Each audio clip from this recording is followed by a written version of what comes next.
ஐயா, காலையில் எங்களுக்கு உப்புமாலாம் வேணாம். நாங்கள் படிக்கிற பள்ளிக்கூடம் இடிஞ்சு விழாமல் இருந்தாலே போதும். எந்த அமைச்சர் பிள்ளையாவது அரசு பள்ளியில் படிக்கிறாங்களா? படிக்க மாட்டாங்க. ஏன்னா அரசு பள்ளி தரம் இல்லைன்னு அவங்களுக்கே தெரியும். அதனால தான் சொல்கிறேன், கல்வியை இலவசமாக தரமாக தரேன்னு சொல்கிற நாம் தமிழர் கட்சிக்கு விவசாய சின்னத்தில் ஓட்டு போடுங்க. ஓட்டுக்கு காசை வாங்கிட்டு எங்கள் கல்வியை வீணாக்கிடாதீங்க. நமது சின்னம் விவசாயி.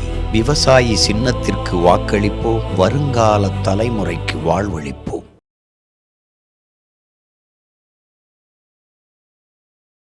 மொழி வழி தேசிய இனங்களுக்கான ஒரு மாநிலம் என்பதை அவர்கள் ஏற்கவில்லை. அம்பேத்கர் உட்பட ஏற்கல.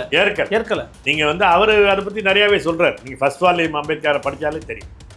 உண்மை இது, தகுதி வாய்ந்தவை. ஆமா. ஏன் அப்படின்னா இன்னைக்கு நமக்கு 8 கோடி பேர், நம்ம எல்லாம் சேர்த்து மொத்தமா இந்திய துணைக்கண்டத்தை ஆண்ட பிரிட்டனுக்கு இன்னைக்கே 7 கோடி பேர் தான். தமிழர்கள் இன்னைக்கு 8 கோடி. ஆமா, 8 கோடி பேர். பிரான்ஸ், ஸ்பெயின், ஜெர்மனி தான் கிட்டத்தட்ட நம்மளோட கொஞ்சம் மேலே, அவ்வளோதான். ஆனால் ரெண்டுக்குமான ஸ்ட்ரகிள் நடக்கும்போது அப்படி இப்படிமா பண்ணி ஒரு ஒற்றை ஆட்சி அடிப்படையில், ஆனால் தோற்றத்தில் ஒரு கூட்டாட்சி, அப்படி கூட்டாட்சிங்கிற மாதிரி அதை கொண்டு வந்துட்டாங்க. அதை அம்பேத்கரே ஒத்துக்கிறேன். இது in essence it is unitary, in form it is federal அப்படிங்கிற மாதிரி சொன்னார். அப்போ வடிவத்தில் கூட்டாட்சி ஆகும், அப்படின்னா வேஷத்தில் கூட்டாட்சி, முகமூடி. ஆமாம், கூட்டாட்சி, அதனுடைய அர்த்தம். இப்போ அதனால் என்ன பண்ணிட்டாங்க, மக்கள் தொகை அடிப்படையில் நாடாளுமன்ற உறுப்பினர்கள் போட்டதுனால இந்தி பெல்ட் என்பது அப்போயே 543 பேரில் 225 பேர் இருக்கிறாங்க. ஏற்கனவே அவங்க டாமினன்ட் தான். அதான் முடிஞ்சிச்சா? ஆரம்பத்தில் நம்ம சிறுபான்மை தான். இப்போ ஆமாம், நீங்கள் 39 பேர் தானே, நமக்கு புதுச்சேரியை சேர்த்தா 40. இது நம்ம என்ன பண்ணிட முடியும்? மகளிர் 33%ங்கிற பேரால் டாமினன்ட் காஸ்ட் வந்துடுவாங்க. பிராமின்ஸும் அது அடுத்த நிலையில் இருக்கக்கூடிய வட மாநிலங்கள் தான், அதுதான் பிரச்சனை இருக்குது. அது வந்துடுவாங்க. அது ஒரு உண்மையான விஷயம். இங்கே என்னென்னா, நீங்கள் பெண்ணாக இருந்தாலும் ஆணாக இருந்தாலும் பிசி எஸ்சி இதுதான் வர முடியும். ஆமாம். இங்கே சீமான் அப்படின்னா பிராமின்ஸுங்கிறதுக்கெல்லாம் எதுவுமே ஒன்றும் இல்லை. இங்கே இல்பா இதனுடைய தன்மைகளை மாறிடுச்சு. இப்போ ராகுல் காந்தியினுடைய அட்டாக் என்ன, நீங்கள் பேசியது டேபிளில் வைக்கக்கூடிய இதில் இருக்குதா, பில்லில் இருக்குதா? இல்லை. அதுதான் இவர் ஆஃப் ட்ரூத்துங்கிறார் பாச்சதம். ஓகே, அரை உண்மைகளை பேசுகிறார் மோடின்னு சொல்கிறார்ல, விஷயம் அதுதான். எம்பி ஓட்டை நான் சொல்கிறேன். இந்த எம்பி ஓட்டுக்கு என்ன மரியாதை? வாக்காளருக்கு சொல்கிறீங்க ஒரு ஓட்டு ஒரு மதிப்புன்னு, எம்பி ஓட்டுக்கு என்ன மரியாதை? அப்போ எம்பி ஓட்டு போகுதுன்னு என்ன அர்த்தம்? மக்கள் ஒரு மாநிலம் தூக்கி வெளியே போடுறீங்கன்னு அர்த்தம். நீ பிளவுவாதம் பேசுறியா, நான் பேசுகிறேன்னா? அப்படி இல்லை பேசணும். நான் அங்கே நிதி கொடுத்தேன் அப்படி இப்படிங்கிறாரு. பாரத மாதாவுக்கு கொடி ஏற்றினேன், அதானே பேசிட்டு இருக்கிறாரு. அதனால இவங்களுடைய விஷயம் அது கிடையாது. 50 வருஷம் தள்ளிட்டான். இப்போ என்னதாங்க சொல்யூஷன்? எதை கொண்டு வந்தால் அது தீர்வு சரியா? என்ன விஷயம்? நான் அதுதான் நான் சொல்ல வரேன். நீங்கள் India, what is India? India is union of states. இப்போ யூனியன் ஆஃப் ஸ்டேட்ஸ் அப்படின்னா எல்லா தேசிய இன தாயகங்களுக்கும் சம எண்ணிக்கையில் கொண்டு போ. நாடாளுமன்ற உறுப்பினர்களை எண்ணிக்கை என்னன்னு முடிவு பண்ணிக்க. ஏன் திராவிடமே அப்படித்தான். அதான் அவர் நான் கொடியேற்றுறதுக்கு உரிமை வாங்குவேன்னு சொல்லிட்டு இந்திய கொடி தான் ஏற்றிக்கிட்டு இருந்தார் கருணாநிதி.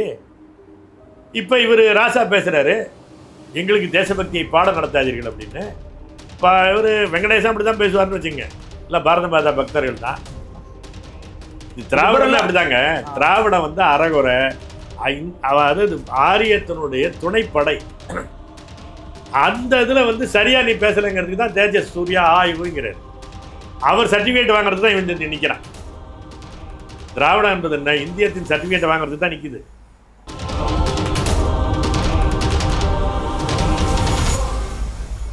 நலம் தரும் நல்லார் சித்த மருத்துவமனை இதய நோய், சர்க்கரை நோய், பக்கவாதம், சிறுநீரக பிரச்சனை, தண்டுவடம் மற்றும் மூட்டு பிரச்சனைகளுக்கு மிகச்சிறந்த மருத்துவமனை.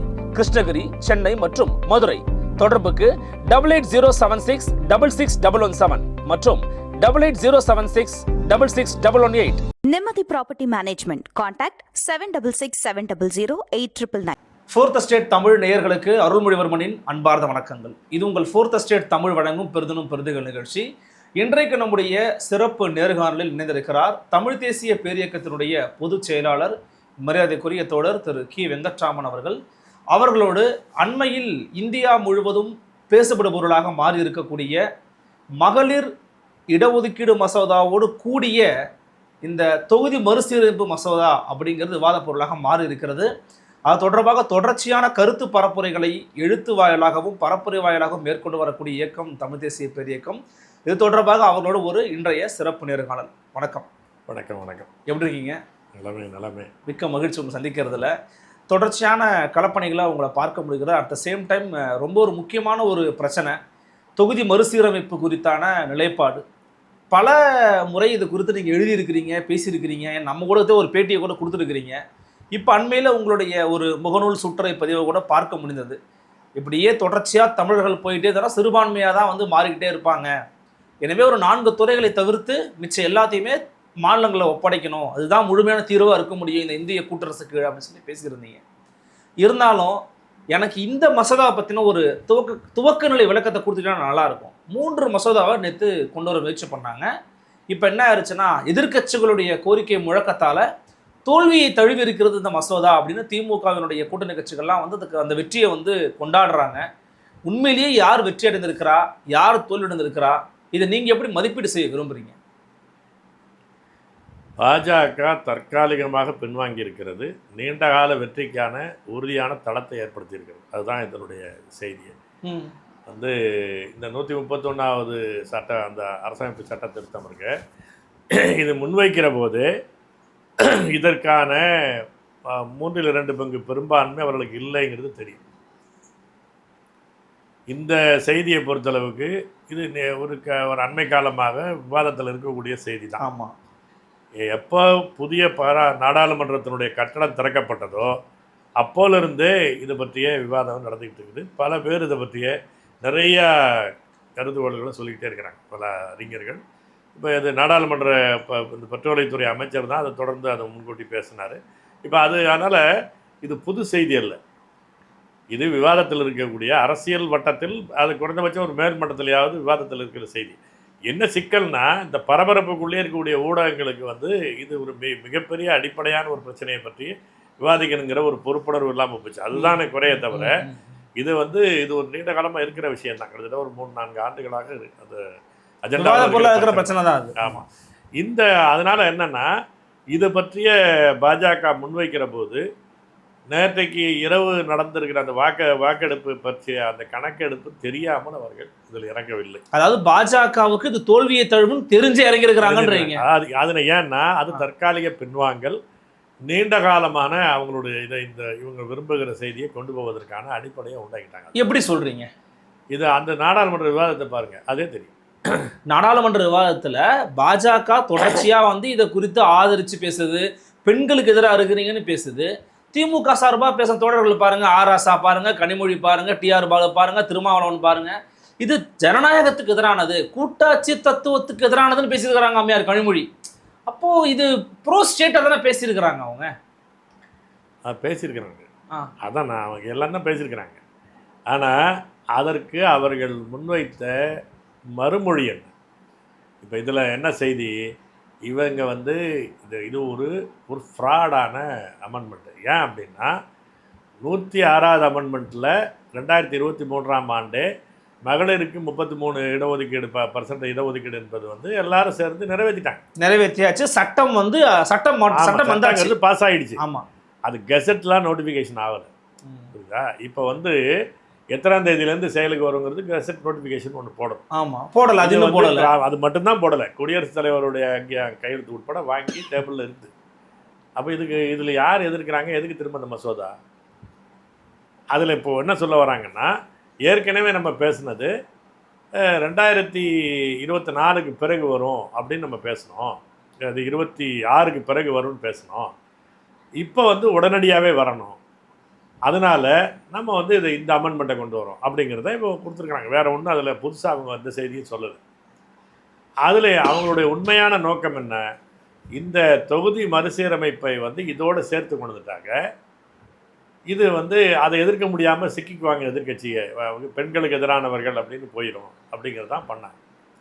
இப்போ இதில் வந்து இப்படி வரும்போது அவர்கள் இதை பற்றி வெளியில் என்னென்ன பேசிகிட்டு இருக்கிறாங்க கட்சி தலைவர்கள் என்பதை கவுண்ட் பண்ணியே முடிஞ்சிடும். இவங்களுக்கு கணக்கு எடுத்துருக்கோம், அது வந்து எடுத்துட முடியும். ஏன்னா எல்லாமே இப்போ நம்ம இந்திய நாடாளுமன்றத்தினுடைய முறை என்ன, கட்சி தாவல் தடை சட்டத்தின் கீழே ஒரு இது இருக்குது, மக்கள் பிரதிநிதித்துவ சட்டம்னு சொல்கிறாங்கல்ல, அதில் அது கட்சி தாவல் தடை சட்டம்னு புரியறதுக்காக நான் சொல்கிறேன்.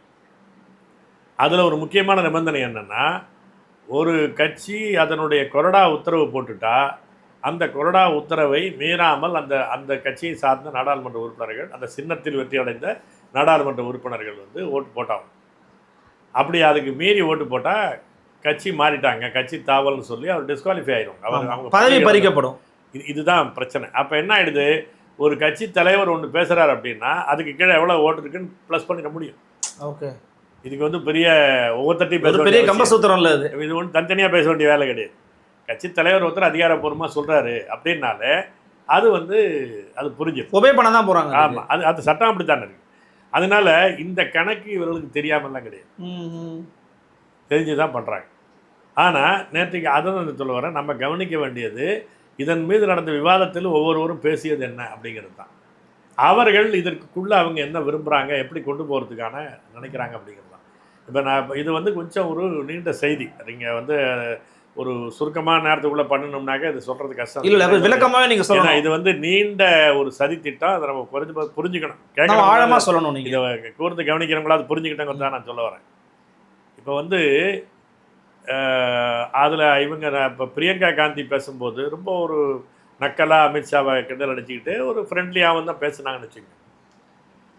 அவங்க பேசும்போது அவங்களுடைய த்ரஸ்ட், அவங்களுடைய அழுத்தம் எங்கே இருக்குது, இந்த 33%க்குள்ளே அந்த பிசிக்கான உள் ஒதுக்கீடு உறுதி செய்யப்படலை. ஏன்னா நீங்கள் காஸ்ட் சென்சஸ் இனிமேல் தான் எடுக்க போகிறீங்க. இப்போ இருக்கக்கூடிய சென்சஸில் தான், ஏன்னா 1931 எடுத்தது தான். அதன் பிறகு சாதி சென்சஸே கிடையாது. எஸ்சிக்கு எடுத்திருப்பாங்க, எஸ்சி எஸ்டிக்கு உண்டு, அது எப்பயுமே அரசமைப்பு சட்டப்படி எடுத்தாலும் எடுத்துருவாங்க.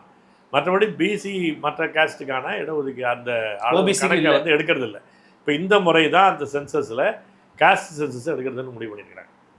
இப்போ அதெல்லாம் வச்சு தான் இவங்க என்ன பண்ணாங்கன்னா, இந்த சென்சஸ் முடிஞ்ச பிறகு 26 முடிச்சிடலான்னு நினச்சாங்க. அந்த 26 முடிஞ்ச பிறகு 27 கொண்டு வந்துடலாம் அப்படின்னு அவங்க ஏற்கனவே இந்த 33%க்கான இடஒதுக்கீடை பாஸ் பண்ணும்போது முடிவு செஞ்சது. அப்படி தான் பிரியங்காவனுடைய எதிர்ப்பு என்ன, காங்கிரஸனுடைய எதிர்ப்பு என்ன, நீங்கள் வந்து இதை முடிக்கிறதுக்கு முன்னாடி ஏன் செய்கிறீங்க, சென்சஸை முடித்த பிறகு இதை பற்றி யோசிங்க.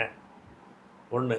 உடனடியான அப்ஜெக்ஷன் என்ன, 2 மாநிலத்தில் தேர்தல் நடந்துகிட்டு இருக்கும்போது நாடாளுமன்ற அந்த சட்டமன்ற தேர்தலில் நாடாளுமன்ற உறுப்பினர்கள்லாம் எங்கேஜாக இருக்கும்போது வேண்டுகிட்ட நீங்கள் பண்ணுறீங்க. உங்கள் சதியை முறியடிப்பதற்கு நாங்கள்லாம் அந்த வேலையை விட்டுட்டு இங்கே வந்திருக்கிறோம். அதுதான் செய்தி. நீங்கள் 29ஆம் தேதி வந்து அனைத்து கட்சி கொடுத்து சோனியா காந்தி இதுக்கு முன்னாடி ஒரு கடிதம் ஒன்று எல்லா பத்திரிகைகளையும் எழுதுனாங்க, ஓப்பன் லெட்டர்.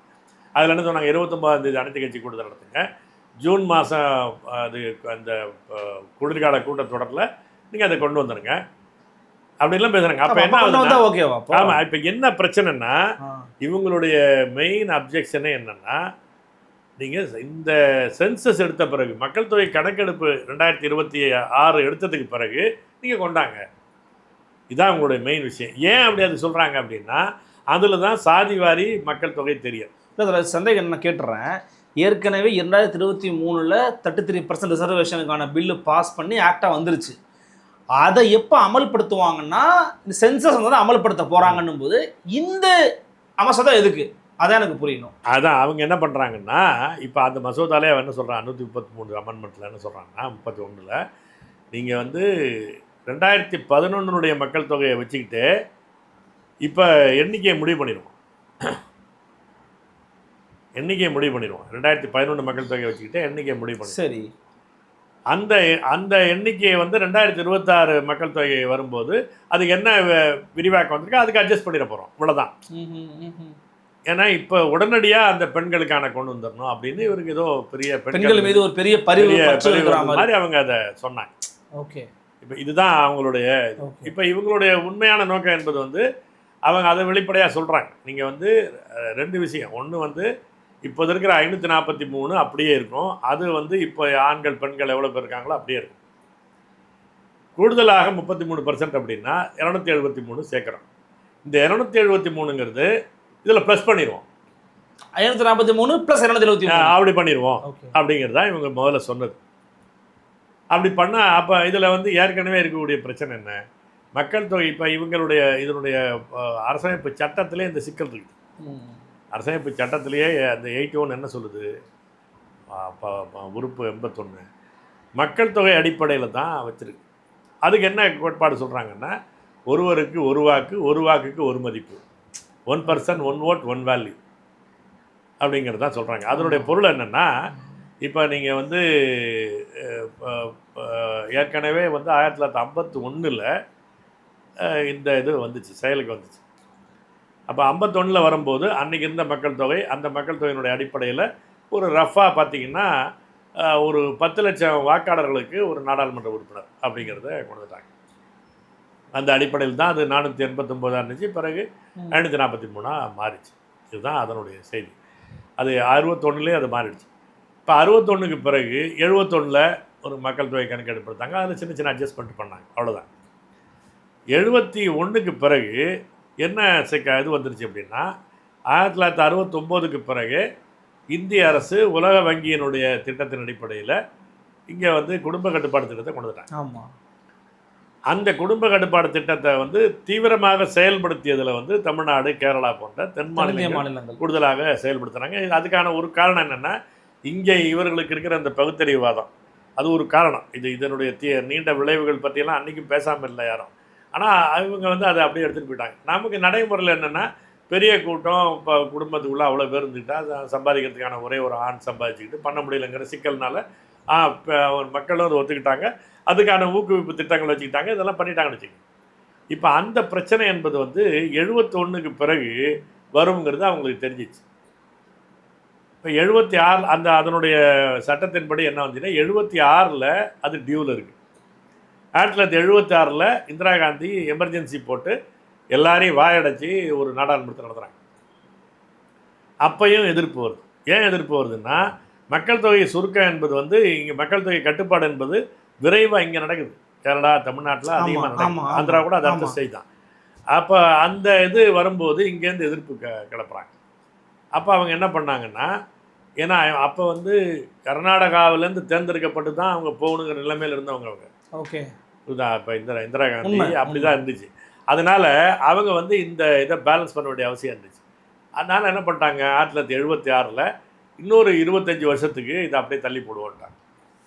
அது அப்படியே இருக்கட்டும். 1971 சென்சஸ் படியே இன்னும் 25 ஆண்டு காலத்துக்கு நாடாளுமன்ற உறுப்பினர்கள் எண்ணிக்கையை மாற்ற தேவையில்லைட்டாங்க. அது 2001 வந்துச்சு.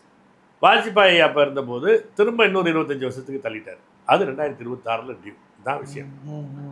இப்போ இந்த 50 ஆண்டுகளாக தள்ளிட்டாங்க. தள்ளின பிறகு என்ன ஆயிடுச்சு, இந்த இடைப்பட்ட காலத்தில் தமிழ்நாடு, கேரளாவில் மக்கள் தொகை பெருக்கம் குறைவு என்பதை தாண்டி மக்கள் தொகை சுருக்கம் என்பது வந்துருச்சு. ஓகே, இப்போ நீங்கள் 2013க்கு பிறகு இருக்கிற டேஞ்சர் நமக்கு தமிழ்நாட்டுக்கு என்ன ஆயிடுச்சுன்னா, இப்போ அதுக்கு ஒரு டோட்டல் ஃபெர்டிலிட்டி ரேட்டுப்பாங்க, TFR அப்படி. டோட்டல் ஃபெர்டிலிட்டி ரேட்டுன்னா ஒரு பெண்ணுக்கு, அதாவது ஒரு குழந்தை பெற்றுக்கொள்ள உடல் தகுதி உள்ள பெண்ணுக்கு அவருடைய வாழ்நாளில் எவ்வளோ குழந்தை பெற்றுக்குவாங்கிறது தான் டோட்டல் ஃபெர்டிலிட்டி ரேட்டுங்கிறத ஒரு ஆவரேஜாக பண்ணி போடுவாங்க. அது ஸ்டேட் வைஸ் ஆவரேஜாக, ஆல் இண்டியா ஆவரேஜெல்லாம் வச்சுருக்கிறாங்க. இப்போ அதில் என்ன பேலன்ஸ் ஆவரேஜ் என்ன அப்படின்னா 2.1. அப்படின்னா என்ன அர்த்தம்னா, ஆணு பெண்ணு 2 பேர், அவங்களுக்கு 2 குழந்தை. அப்படி இருந்துச்சுன்னா சமநிலை பாதுகாக்கப்படும். இந்த 2 அப்படியே போயிட்டு இருந்துச்சுனாக்கா அந்த 2 பேர், இந்த 2 பேர், இந்த சமநிலை பாதுகாக்கப்படும். அதனால் 2.1ங்கிறது அந்த TFR இருந்துச்சுன்னா அது வந்து சமநிலை பாதுகாக்கிற அளவு. இதுக்கு மேலே இருந்துச்சுன்னா மக்கள் தொகை பெருகும். கீழே போச்சுன்னா மக்கள் தொகை பெருக்கம் குறையும், ஒரு இடத்துல சுருங்கும். இதுதான் இதனுடைய கணக்கு. இப்போ நம்மளோட என்ன ஆயிடுச்சுன்னா 2.1 இருந்து 1.8 ஆகி இப்போ இன்னைக்கு 1.4 ஆயிடுச்சு. ஓகே, இன்னைக்கு TFR தமிழ்நாடு 1.4. சென்ற ஆண்டு கணக்கு நான் சொல்கிறேன், 2025 கணக்கு நான் சொல்கிறேன். இப்போ இவங்க பீகாரில் என்ன, அது 3.6. உத்தரப்பிரதேசத்தில் 2.9. ஓகே, இந்த மாதிரி இருக்குது. அந்த இந்தி பெல்ட்டில் எல்லாத்துலேயுமே இந்த 2.1 தாண்டி மேலே தான் இருக்குது. அதாவது பெருக்கம் தான் இருக்குது. பெருக்கம் என்பது அதனுடைய வேகம் என்பது குறைஞ்சிருக்கே தவிர அது அப்படியே தான் போயிட்டு இருக்கு. இங்கே வந்து அதனுடைய பெருக்கத்தினுடைய வேகம் குறைஞ்சி சுருக்கத்துக்கு வந்துருச்சு. இங்கே தமிழ்நாடு, கேரளா போன்ற மாநிலங்களில் அப்படி வந்துருச்சு. இப்போ இந்த பிரச்சனையில் இப்போ இன்றைக்கி என்ன அவங்க சொல்லக்கூடிய கிரீவன்ஸ் என்ன, நீங்கள் வந்து 10 லட்சம் அல்லது 12 லட்சம் பேருக்கு உங்களுக்கு ஒரு MP இருக்கிறார். அங்கே ஃப்ரீஸ் பண்ணி 50 வருஷமாக வச்சதுனால 20-25 லட்சம் பேருக்கு ஒரு எம்பி தான் இருக்கிறார். அப்போ ஒரு ஓட்டுக்கு வேறு வேல்யூ இல்லை, உங்களுக்கு 2 வேல்யூ கிடைக்குது. ஒரு இது வந்து ஒரு ஓட்டுக்கு 2 எம்பிக்கான கணம் உங்களுக்கு கிடைக்குது. இப்போ வாக்காளர் இதில் வந்து ஜனநாயகம் என்பது சமநிலையில் வைக்கப்படலை அப்படிங்கிறது தான் அவங்களுடைய வாதமாக இருக்குது. அதை வச்சு தான் அவங்க வராங்க. அது நியாயம் தானே? அது ஆக்சுவலி அது 81 வச்சாங்க. என்ன நியாயம் இல்லைன்னு நான் சொல்ல வரேன்னா, நீங்கள் கான்ஸ்டியூஷனில் என்ன சொல்ல வரீங்க, இந்தியா அது ஒரு நேஷன்னு சொல்லலை. ஆமாம், ஞாபகம் வச்சுக்கிற மிக மிக அடிப்படையான பிரச்சனை இது. இனப்பிரச்சனை, தாயக பிரச்சனை. இந்த புண்ணாக்கு புரியாமல் தான் எல்லாரும் சும்மா சட்ட பிரச்சனை மாதிரி பேசிகிட்டு இருக்கிறாங்க. இது பெரிய வைத்தறிச்சல். அதுதான், இது ஒரு இனப்பிரச்சனை, தாயக பிரச்சனை. அரசமைப்பு சட்டத்திலேயே ஒரு மொழி வழி இனத்தையோ மொழி வழி தாயகத்தையோ ஏற்றுக்கொள்ளலை. ஆனால் அதே நேரத்தில் இந்தியாவை ஒரு தேசம் என்றும் சொல்லலை. India, that is Bharat, shall be union of states. அப்போ என்ன, அது மாநிலங்களின் ஒன்றியம். இந்த நாடு இது ஒரு தேசம் அல்ல. ஆமாம், தேசம்னா ஒரு மொழி இன மக்கள் வாழக்கூடிய தாயகம்னு அர்த்தம். இது ஒரு தேசம் அல்ல. நடைமுறையில் தேசம் தேசம் பேசிகிட்டு இருக்கிறாங்க. சட்டத்திலலாம் நேஷனல்பாங்க, சென்ட்ரல்பாங்க, அதெல்லாம் ஒரு பக்கம். அரசமைப்பு சட்டத்தில் யூனியன் வச்சுருப்பான், மற்ற சட்டத்தில் சென்ட்ரல் ஆக்டும்பான், சென்ட்ரல் எக்ஸைஸ்ன்னுவான். புரியுதா உங்களுக்கு? யூனியன் சொல்ல மாட்டான், யூனியன் சொல்ல மாட்டான். நீங்கள் வந்து அதனுடைய கான்ஸ்டியூஷனில் மட்டும் யூனியன் வச்சுருக்கிறான். நடைமுறையில் அதை கொடுத்துட்டான். அவர் சென்டரு, நம்ம பெரிஃபெரி, இப்படி ஆகிடுச்சு. அவர் வந்து மையம், நம்ம விளிம்பு அப்படிங்கிறது அதை ஒரு மனநிலையில் கொடுத்துட்டாங்க. அவர் மேலே, இவர் கீழே, இப்படியான ஒரு இது இருக்குல்ல. இது வந்து இந்த டைகாட்டமியை வந்து நடைமுறையில் கொடுத்துட்டான். ஆனால் அரசமைப்பு சட்டத்தில் இந்தியா என்பது ஒரு தேசமாக சொல்லப்படலை. ஏன்னா அதில் வந்து அப்படி சொன்னான்னா அடுத்த செகண்ட் அடி வாங்கிடும். உலகத்தினுடைய அரசமைப்பு சட்டத்துக்காரனை கேலி துப்பி காரி துப்பிடுவோம். அதனால் அதுக்கு 2க்கும் பஞ்சாயத்தாக என்ன பண்ணிட்டாங்கன்னா, தேசம்னு சொல்ல வேண்டாம், யூனியன் ஆஃப் ஸ்டேட்ஸ்ன்னு சொன்னாங்க. ஸ்டேட்ஸ் அன்றைக்கி என்ன, மொழி வழி மாகாணம் கிடையாது. அந்த ஸ்டேட்ஸ் என்பது வெறும் நிர்வாக அழகாக இருந்ததுனால பல்வேறு மொழி என்ற தாயகங்களுக்கு தங்களுடைய உரிமை வேணுங்கிறதுக்காக போராடினாங்க. இங்கே பொட்டி ஸ்ரீராமலு செத்தார், அங்கே ஆந்திராவில் நடந்துச்சு, பஞ்சாபில் நடந்துச்சு. இங்கே இதெல்லாம் நடந்ததுக்கு பிறகு 1956 மொழி இன தாயகங்களாக மாநிலங்கள் பிரிக்கப்பட்டுச்சு. இப்போ யூனியன் ஆஃப் ஸ்டேட்ஸுங்கிறது 56க்கு முன்னால் இருந்த விஷயம் வேறு. கரெக்ட். 1951 இந்த அப்போ ஆர்டிகிள் 81 செயலுக்கு வந்தபோது நீங்கள் என்ன ஆகுது, ஒருத்தருக்கு ஒரு ஓட்டுக்கு ஒரு வேல்யூ அப்படிங்கிற கணக்கில் இந்த கிட்டத்தட்ட எல்லாத்துக்கும் சமமான வாக்காளர் தொகையை வச்சு தான் ஒரு எம்பியினுடைய தொகுதியை தேர்ந்தெடுத்தாங்க. அது 1951. அப்போ என்ன இருந்துச்சு, தேசிய இன தாயகமாக ஸ்டேட்ஸ் இல்லை. ஓகே. ஆனால் நீ கான்ஸ்டியூஷனில் யூனியன் ஆஃப் ஸ்டேட்ஸ்னு வேறு சொல்லியிருக்கிற. அது முழுமை அடைஞ்சது எப்போ, 1956 தான். 56 மொழி இன தாயகங்களுடைய கூட்டமைப்பாக ஒரு ஒன்றியமாக இந்தியா அப்போ தான் மாறுது. அப்பயே என்ன ஆயிருக்கணும், அதனுடைய அடிப்படை முகம் மாறிடுச்சு. ஆனால் நீங்கள் முகமூடியை அப்படியே வச்சுக்கிட்டு இருக்கிறீங்க. பிரச்சனை அதுதான். இந்தியாவுடைய முகம் மாறிடுச்சு, ஆனால் நீங்கள் மேலே ஒரு முகமூடியை ஒட்டிக்கிட்டே இருக்கிறீங்க. இந்த முரண்பாடு தான் ஓடிக்கிட்டே இருக்கு. இப்போ அப்போ நீங்கள் என்ன பண்ணியிருக்கணும், இது வந்து தேசிய இன தாயகங்களின் ஒன்றியமாக மாற்றின பிறகு தேசிய இன தாயகங்களுக்கான பேலன்ஸ் என்னங்கிறத பார்த்துருக்கேன். ஏன்னா நீ வந்து ஒற்றை தேசம் அல்ல. முதல் விஷயம் இதுதான் உண்மை. இது ஒற்றை தேசம் அல்ல, இது பல தேசங்களின் ஒன்றியம். அதை நீங்கள் வந்து மொழி வழி மாநிலம்ங்கிற பேரால் சொல்கிறீங்க, அவ்வளோதான் விஷயம். மொழி வழி தாயகம், அது மொழி வழி தேசிய இன தாயகம். மொழி வழி மக்கள் அப்படின்னா என்ன அர்த்தம், தேசிய இனத்தின் மக்கள். அப்போ தேசிய இனம் தானே, தேசிய இனத்தினுடைய கூட்டு இது. அப்போ தேசிய இனம் என்பதை தான் அழகாக வைத்து வரும். அப்படி வைக்காமல் நீங்கள் வந்து இந்தியாவை ஒற்றையாக பார்த்தீங்கன்னா அது சரிமானு தான் தெரியும். அதுக்காக நான் சொல்ல வரேன். அப்போ வந்து ஒரு ஓட்டு ஒரு வேல்யூன்னா எல்லாத்துக்கும் ஒன்று தானே இருக்கணும் அப்படிங்கிறது எப்போ வரும், இது ஒரு ஒற்றை தேசம்ங்கிற பார்வை சாதாரணமாக பதிய வச்சுட்டான் பள்ளிக்கூட. அந்த என்ன வருது. ஆனால் 81 அதை சொல்லலை. 81 ஸ்பிரிட் என்ன, யூனியன் ஆஃப் ஸ்டேட்ஸ். அது யூனியன் ஆஃப் ஸ்டேட்ஸ் என்பது தான் இந்தியாவுக்கான சட்டம் தான் இது. இந்தியானா என்னன்னு டிஃபைன் பண்ணிட்டான். இந்தியா என்பது என்ன, union of states. Union of ஸ்டேட்ஸுக்கு எப்படி இருக்கணும், யூனியனை வந்து அதான் பேசிக் அடிப்படை அழகாக இருக்கணும். பேசிக் யூனிட் யூனியன் தான், இந்த இது ஸ்டேட்ஸ் தான். இந்த ஸ்டேட்ஸுக்குடைய ஒன்றிப்பு வந்ததுக்கு பிறகு தான் யூனியன்கிறதே வருது. ஓகே, புரியுதா உங்களுக்கு? அப்போ இந்த இந்த பேசிஸை முதல்ல புரிஞ்சுக்கிறோம். அது வந்து ஒரு கிளாரிட்டி அரசியலமைப்பு சட்டத்திலே இல்லை. 81ல் தனி நபர்களை சொல்கிறான், தனி வாக்காளர்களை சொல்கிறான். அது முதல் ஆர்டிக்கலில் யூனியன் ஆஃப் ஸ்டேட்ஸுங்கிறான். ஆமாம், இந்த ரெண்டுமே 1க்கு 81 இம்பேலன்ஸ் இருக்குது. ஓகே, எல்லா சட்ட மேதைகள்லாம் சேர்ந்து தான் பண்ணியிருக்கிறாங்க இது.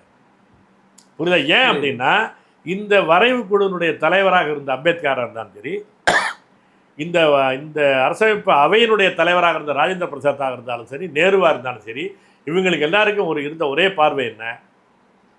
மொழி வழி தேசிய இனங்களுக்கான ஒரு மாநிலம் என்பதை அவர்கள் ஏற்கவில்லை. அம்பேத்கர் உட்பட ஏற்கல. நீங்கள் அவர் அதை பற்றி நிறையாவே சொல்கிறார். நீங்கள் ஃபர்ஸ்ட் வால்யூம் அம்பேத்கரை படித்தாலே தெரியும்.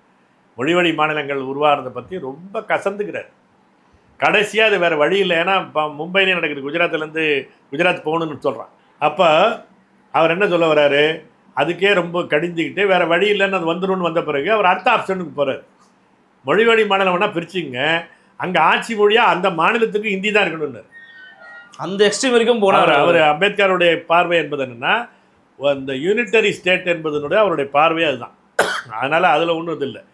இவங்கெல்லாம் ஹிந்தி மேலாதிக்கவாதிகள். நேருவோ ராஜேந்திர பிரசாத் எல்லாரும் இவங்க அதுதான். ஆனால் இவங்க எல்லாமே மக்களை திரட்டி கொள்ளணுங்கிறதுக்காக காந்தியினுடைய ஓரளவுக்கான ஒரு லிபரலான பார்வையும் சேர்ந்து, அதுக்கு முன்னாடி வரலாம் அவங்க என்ன சொல்லிட்டு இருந்தாங்க, 46 வரலாம் 1920 ஆரம்பித்து 46 வரையிலும் அனைத்து இந்திய காங்கிரஸ் கமிட்டியினுடைய தீர்மானம் என்ன?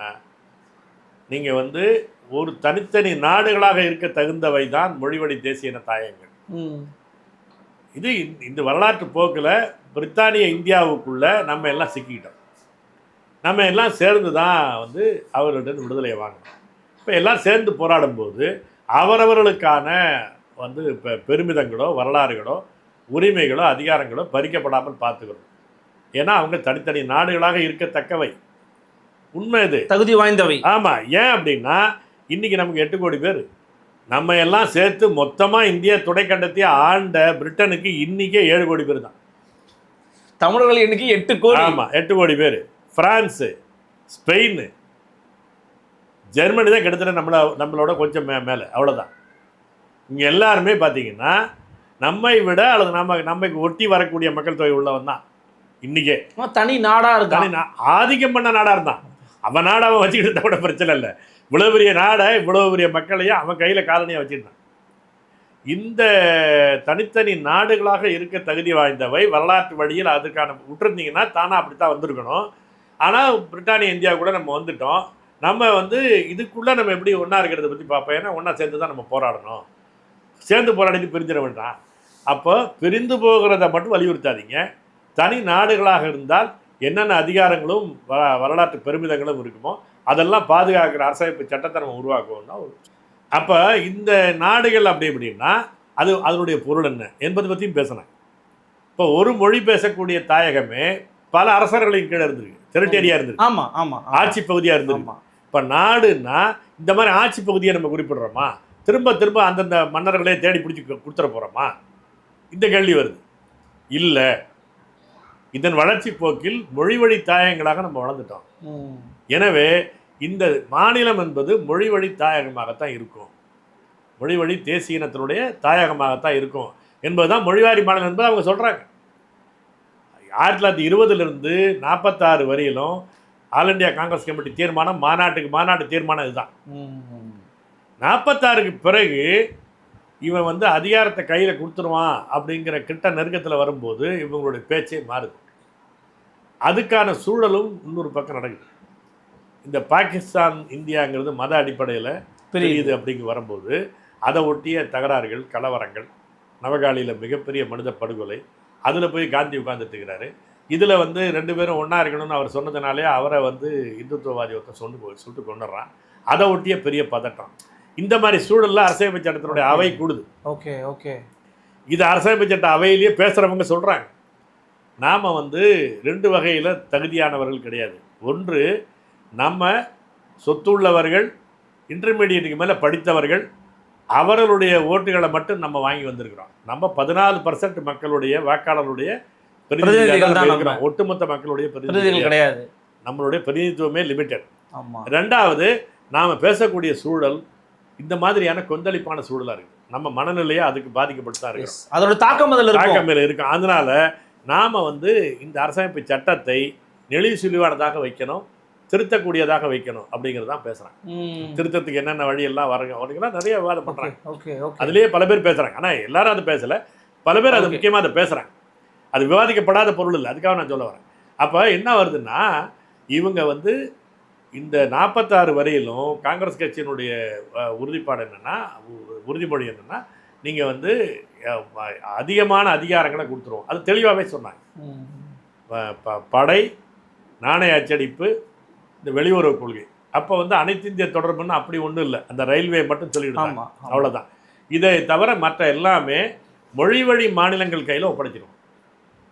இதுதான் அவங்களுடைய. இது வந்து ஒரு டிஸ்கஷன்ல இருந்த பாயிண்ட் தான். ஆமாம், நான் சொல்ற தீர்மானம் ஒவ்வொரு மாநாட்டிலும் தீர்மானம் இது. ஒவ்வொரு தடவையும் 1920 46 வரையிலும் காங்கிரஸ் கமிட்டியினுடைய அனைத்து இந்திய மாநாட்டினுடைய தீர்மானம். நேரு 46 வரையில அதுதான் பேசிக்கிட்டு இருந்தார்.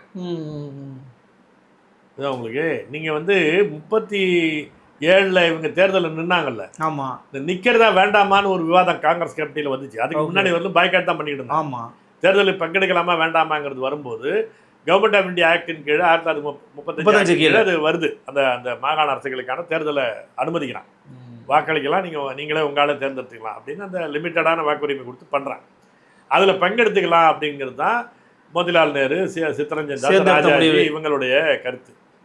அப்போ எல்லாரும் பேசி என்ன முடிவுக்கு வராங்கன்னா, நாம் வந்து இந்த ஏன் போகணும்னு அவங்க சொல்கிறவங்கெல்லாம் வந்து அப்படியே பதவி அப்படிலாம் நம்ம சொல்ல வேண்டிய அவசியம் இல்லை.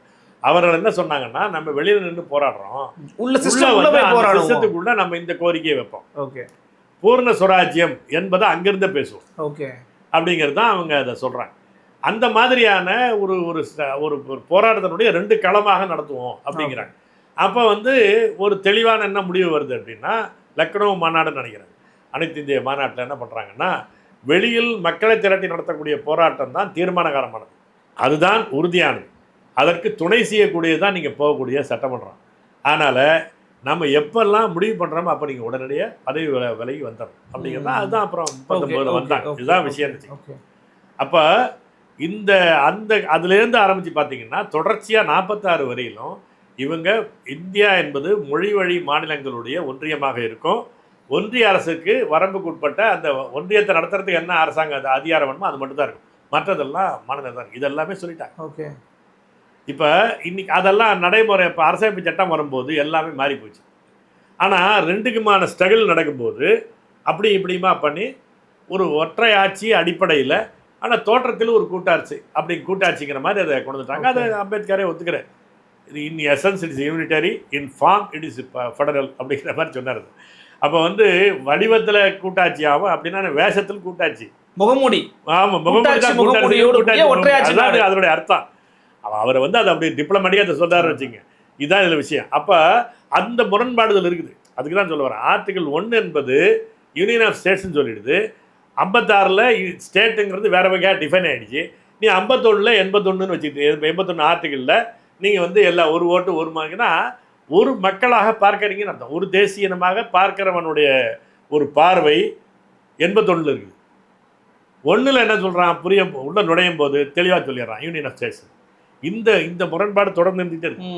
புரியுதா? இது ஒரு மிக அடிப்படையாக. இப்போ அதனால் என்ன பண்ணிட்டாங்க, மக்கள் தொகை அடிப்படையில் நாடாளுமன்ற உறுப்பினர்கள்னு போட்டதுனால இந்தி பெல்ட் என்பது அப்போயே 543 பேரில் 225 பேர் இருக்கிறாங்க. ஏற்கனவே அவங்க டாமினன்ட் தான். அதான் முடிஞ்சிச்சா? ஆரம்பத்தில் நம்ம சிறுபான்மை தான். இப்போ ஆமாம், நீங்கள் வந்து 39 பேர் தானே, நமக்கு புதுச்சேரியை சேர்த்தா 40. இது என்ன, நம்ம என்ன பண்ணிட முடியும்? இந்த கோரம்னு சொல்கிறான்ல, ஒரு அவையை நடத்துறதுக்கான குறைந்தபட்ச நம்பர்னு, அது வந்து 6ல் 1. கோரத்துக்கு கீழே நம்ம, இன்னும் சொல்ல போனால் 10%க்கு கீழே நம்ம என்ன பண்ணிட முடியும் அங்கே போய்? ஏற்கனவே அப்படி தான் வச்சுருக்கிறேன். ஆனால் ஒரு 4-5 மாநிலங்கள் சேர்ந்துக்கிட்டால் ஒரு புஷ் பண்ண முடியும். கட்சி வகையிலையோ ஏதோ ஒரு பிரச்சனை அடிப்படையிலையோ பண்ணிக்கிட்டால் ஒரு சண்டையை போட முடியும். இந்த ஒரு சின்ன வாய்ப்பு இருந்துச்சு. இவ்வளோதான் இதில் வரல இருந்தது, பெருசாலாம் ஒன்றும் கிடையாது. ஏற்கனவே இந்தி மேலாதிக்கத்தை உறுதிப்படுத்தக்கூடிய அரசமைப்பு சட்டம் தான் அது. ஏன்னா அந்த நாடாளுமன்றத்தை உருவாக்கும் போது அப்படி பண்ணிட்டாங்க. மேலே சொல்லும்போது மாநிலங்களின் ஒன்றியம் சொல்ல வேண்டியது, நடைமுறையில் பார்த்தா ஒரு தேசத்துக்கான விஷயத்தை செய்ய வேண்டியது. இப்படி தான் பண்ணியிருக்காங்க. கரெக்ட். இந்த முரண்பாடு தொடக்கத்திலேருந்து வருது. அதை வந்து நம்ம இதை புரிந்து கொள்ளாமல் இதுக்கு தீர்வை நோக்கியே போக முடியாது. அடிப்படையே ஆமாம். இது இப்போ இந்த அடிப்படையில் இப்போ இவங்க வர்றாங்க. இப்போ வந்து ஒரு ஓட்டுக்கு ஒரு வேல்யூ இருக்கணும் அப்படிங்கிறது தான் அவங்களுடைய வாதம். அது வந்து இந்தி பகுதியில் ஆமாம் அப்படின்னு பேசுவாங்க. ஏன்னா 30 லட்சம் பேருக்கு ஒரு எம்பியாங்க அப்படிங்கிறது இயல்பாக பேசுவாங்க. ஓட்டு வாங்குறது. இன்னொன்று கஷ்டம் என்னென்னா, இப்போ அண்மை காலமாக ஒரு சாதிய அமைப்புகள், சாதி உரிமைகளுக்காக போராடக்கூடிய அமைப்புகள் அரசியல் கட்சியாக மாறிடுது. ஆமாம். அதுபோல் அனைத்து இந்திய கட்சிகள் சிதறி மாநில உரிமைகள் பேசக்கூடிய மாநில கட்சிகள் வந்துக்கிட்டு இருக்கு. ஆமாம். இப்போ இந்த மாநில கட்சிகள் இந்த சாதிகளை கொண்ட சும்மா ஒரு சின்ன அளவான கட்சிகளுக்கெல்லாம் இவ்வளோ பெரிய தொகுதி இருந்துச்சுன்னா அன்வீல்டு இவங்களால போய் போட்டியிடவே முடியாது. சுயேட்சை நினைச்சே பார்க்க முடியாது. வாய்ப்பே கிடையாது. அப்போ இந்த ஒரு சிக்கல் இருக்குங்கிறது உண்மை. இந்த பிரச்சனை என்பது எப்படி பார்க்கணும் என்பது அதை தீர்வை சொல்கிறேன் நான். இப்போ இதுதான் அவங்களுடைய பேசிக், அவங்களுடைய ஆர்குமெண்ட்டில் இவ்வளோ இருக்கிற ஒரு சப்ஸ்டன்ஸ் இவ்வளோ தான். இப்போ நீங்கள் இதுக்கு என்ன பண்ணியிருக்கிறாங்க, இதை வந்து இப்போ இந்த 540 உங்களுடைய முதல்ல ப்ரப்போசல் என்னென்னா மக்கள் தொகை அடிப்படையில் பண்ணிக்கலாம் அப்படிங்கிறது தான் அவங்களுடைய ஏற்கனவே இருக்கக்கூடிய சிஸ்டத்தின் அடிப்படையில் பண்ணுறதுன்னா 2021 மக்கள் தொகை அடிப்படையில் பண்ணுவோங்கிறதா சொன்னாங்க. இந்த கோவிட் வந்ததுனால 2021 மக்கள் தொகை கணக்கு எடுக்க முடிஞ்சிச்சு. அப்போ ஆனால் இதுக்கு இடைப்பட்ட ஆண்டில் 2022க்கு பிறகு நடத்திருக்க முடியும். இது வேணுன்னே விட்டாங்க. 26 நடத்துவோம்னாங்க. இப்போ இந்த கடத்தில் தான் இந்த பிரச்சனை வருது. இப்போ அவங்க முதல்ல ப்ரப்போசல் என்ன, 2026 மக்கள் தொகை கணக்கு எடுத்துக்கிட்டு அந்த கணக்கின் அடிப்படையில் சீரமைப்போம். இல்லை, மக்கள் தொகை கணக்கு சீரமைச்சாங்கன்னா நம்ம கண்டிப்பாக பாதிப்புன்னு ஓப்பனாக தெரியுமே. அதான் தெரியும். அது யாருக்கு பாதிப்பு? தமிழ்நாடு போன்ற மாநிலத்துக்கு பாதிப்பு. ஆமாம், தென்னிந்திய மாநிலத்துக்கு கண்டிப்பாக பாதிப்பு. தமிழ்நாடு, கேரளா கண்டிப்பாக பாதிப்பு. இங்கே தான் பிரச்சனை. அதுதான் நான் சொல்ல வரேன். இதில் காங்கிரஸ் எங்கே நிற்பாங்கிறதா விஷயம். கேள்வி அதுதான். கட்டாயமாக மாநிலத்தில் பக்கம் தானே நிற்க முடியும். இல்லைங்கிறானா? எப்படி சொல்கிறீங்க? ஏன் நேற்றுக்கு விவாதத்தை பாருங்க. நான் அதுக்கு தான் நான் சொல்கிறேன். இப்போ ஏன் இந்த விவாதம் வருது, பிரியங்கா என்ன பேசுகிறாங்க அதை பாருங்க. என்ன பேசுனாங்க, இந்த தென் மாநிலங்கள் பாதிக்கப்படுதுன்னு சொன்னாங்க. சொல்லிவிட்டு அவங்களுடைய அழுத்தம் ஃபுல்லாக என்ன, மகளிர் 33%ங்கிற பேரால் டாமினன்ட் காஸ்ட் வந்துடுவாங்க, பிராமின்ஸும் அது அடுத்த நிலையில் இருக்கக்கூடிய வட மாநிலங்கள் தான், அதுதான் பிரச்சனை இருக்குது, அது வந்துடுவாங்க. அது ஒரு உண்மையான விஷயம். இங்கே வந்து என்னென்னா, நீங்கள் பெண்ணாக இருந்தாலும் ஆணாக இருந்தாலும் பிசி எஸ்சி இதுதான் வர முடியும். ஆமாம். இங்கே வந்து சீமா அப்படின்னா பிராமின்ஸுங்கிறதுக்கெல்லாம் எதுவுமே ஒன்றும் இல்லைன்னு இங்கே இயல்பாக இதனுடைய தன்மைகளை மாறிடுச்சு. அப்போ என்ன ஆயிடுது, அந்த மாநிலங்களில் பெண்கள் அப்படின்னா ஒரு படித்து இந்த மாதிரியான பொது வெளியில் தெளிப்பாக பேசக்கூடிய வாதங்கள் பண்ணக்கூடிய ஆட்கள் என்பது இன்னை வரலும் உங்களுக்கு வந்து அப்பர் காஸ்ட் தான் இருக்காங்க. ஆமாம், அதனால 33 வரும்போது அவங்க வந்துடுவாங்க. புரியுதா? ஆனால் அதை சுட்டி காட்டுறாங்க, பிரியங்கா சுட்டி காட்டுறாங்க, அதுக்குள்ள ரிசர்வேஷன் பண்ணுவாங்கன்றாங்க. ஆமாம். அப்போ என்ன பண்ணுறாங்கன்னா, நீங்கள் வந்து காஸ்ட் சென்சஸ் எடுத்துட்ட பிறகு வாங்கன்னு ஏன் சொல்ல வராங்கன்னா, இந்த ஓபிசி ரிசர்வேஷனை கொண்டு வரலாம். அதுக்குள்ள எஸ்சிக்கு ஏற்கனவே இருக்கு. இப்போ நீங்கள் வந்து 33% பெண்கள்னு வந்தால் கூட அதுக்குள் இந்த 15% பெண்கள்ங்கிறது இது எஸ்சி என்பது வந்துடும். எஸ்சி பெண்கள்னு வந்துடும். புரியுதா உங்களுக்கு? இது ஒரு சிக்கல் இருக்குது. முஸ்லீம் அமைப்புகளுக்கு என்ன, இப்போ நீங்கள் தமிழ்நாட்டில் பொறுத்தளவுக்கு பிசின்னு கேட்டகரிக்குள்ளேயே முஸ்லீம் வந்துடுறதுனால பிசிக்குள்ளே முஸ்லீம்களுக்கான ஒதுக்கீடு கொடுத்துறோம். ஆமாம். இப்போ இங்கே வந்து அது இப்போ ரிஃபைன் ஆகிடுச்சு. ஆனால் மற்ற மாநிலங்களில் அந்த வட மாநிலங்கள் குறிப்பாக வந்து இது வரல. அப்போ அதனால் காஸ்ட் சென்சஸ் எடுத்த பிறகு நீங்கள் வாங்க அப்படிங்கிறது தான் பிரியங்காவுடைய அழுத்தம். மேபி தள்ளி போகிறதுக்கான ஒரு காரணமாக சொல்லியிருக்கலாம் இல்லையா அவங்க அதான் சொல்கிறேன்னா, தள்ளி போடப்பட்டிருக்குன்னு தான் நானும் சொல்கிறேன். இப்போ ஓகே, இந்த அபாயம் தள்ளி போடப்பட்டிருக்கே தவிர இது தெரிந்துதான் பிஜேபி இந்த கதையெல்லாம் தெரியாமலாம் பிஜேபி இந்த இன்ட்ரோடியூஸ் பண்ணவே இல்லை. ஓகே, புரியுதா உங்களுக்கு? அப்போ வந்து இது டிஃபீட் ஆகிடும் அப்படிங்கிறது தெரிஞ்சுதான் நம்பர் கையில் இருக்குது. இது தெரியாமல் அமித்ஷாலாம் வேலை பார்ப்பார். ஓகே, புரியுதா? அவர் அந்த பிரியங்கா சொன்னது மாதிரி பெரிய சாணக்கியர் தான் அவர். அது வந்து அவருக்கு இது தெரியாது அந்த கணக்கு. ரொம்ப பேசிக் அரித்மேட்டிக்ஸ் உட்காந்து சாதாரணமாக தினத்தை இந்த நிருபர் சொல்லிட்டு போயிடுவாங்க. கண்டுபிடிச்சிடலாம். புரியுதா? இது ஒரு பெரிய விஷயமே கிடையாது. அப்போ இதனுடைய அஜெண்டா வேறு. அதுக்காக நான் சொல்கிறேன். இப்போ இவங்க பேசுனதில் பாருங்கள், ஃபாலோ பண்ணி பாருங்கள். ஆச்சா? அப்போ வந்து இந்த மக்கள் தொகை கணக்கெடுப்பு எடுக்காமல் இந்த அவசரம் காட்டுகிறீர்கள். அதுதான் இவர் ராகுல் காந்தி என்ன, நீங்கள் வந்து பெண்கள்ங்கிறத முகமூடியாக வச்சுக்கிறீங்க. ட்ரோஜன் ஹார்ஸ் இதான் சொல்லிக்கிட்டு இருக்கு. ஆனால் இதுக்கு பின்னால் நீங்கள் வந்து டீலிமிட்டேஷன் தான் கொண்டு வரணும். ஆமாம், இது தென் மாநிலங்களை பாதிக்கும், வெளிப்படையாக சொல்கிறாரு, இது சொல்ல வர்றாரு. ஆனால் அவருடைய ஸ்ட்ரெஸ் என்ன, நீங்கள் அமித்ஷாவும் மோடியும் சபையில் பேசியதற்கும் நீங்கள் முன்வைத்திருக்கிற பில்லுக்கும் முரண்பாடு இருக்குது. அது உண்மை. இப்போ இவங்க பேசுனது என்ன, தென் மாநிலங்களுக்கு ஒன்றும் பாதிப்பு வராது, உங்களுக்கு 50%, அவங்களுக்கு 50%. ஆமாம், இப்படி தான் சொன்னாங்க. இது பாதிப்பா இல்லையான்னு அர்த்தம் சொல்கிறேன். அதில் பாதிப்பு இருக்கு, அதுக்கு பாதிப்பு இருக்கு. நீங்கள் வந்து அந்த 50% அப்படியே தான் இருக்கும். அமித்ஷா பார்த்தீங்கன்னா நீங்கள் அதெல்லாம் சொன்ன பர்சன்டேஜ் போட்டு அப்படியே தான் இருக்கும். இதில் என்ன இருக்குது அப்படின்னா, மோடியும் அதே தான் பேசினார். இப்போ ராகுல் காந்தியினுடைய அட்டாக் என்ன, நீங்கள் பேசியது டேபிளில் வைக்கக்கூடிய இதில் இருக்குதா, பில்லில் இருக்குதா, இல்லை. அதுதான் இவர் ஆஃப் ட்ரூத்துங்கிறார் ப. சிதம்பரம். ஓகே, அரை உண்மைகளை பேசுகிறார் மோடின்னு சொல்கிறார்ல, விஷயம் அதுதான். இப்போ அந்த இடத்த தான் அவன் பிடிக்கிறான். 50% ஒரு காம்ப்ரமைஸ் இடம் இருக்குது அவனுக்கு, புரியுதா? ஓகே, இந்த இடத்துல யார் யார் வருவாங்க, முலாயம் சிங் யாதவ் போயிடுவார். 50% வரும்போது 33% அதுக்குள்ள பெண்களுக்கான ஸ்பேஸ் வருது ஒன்று.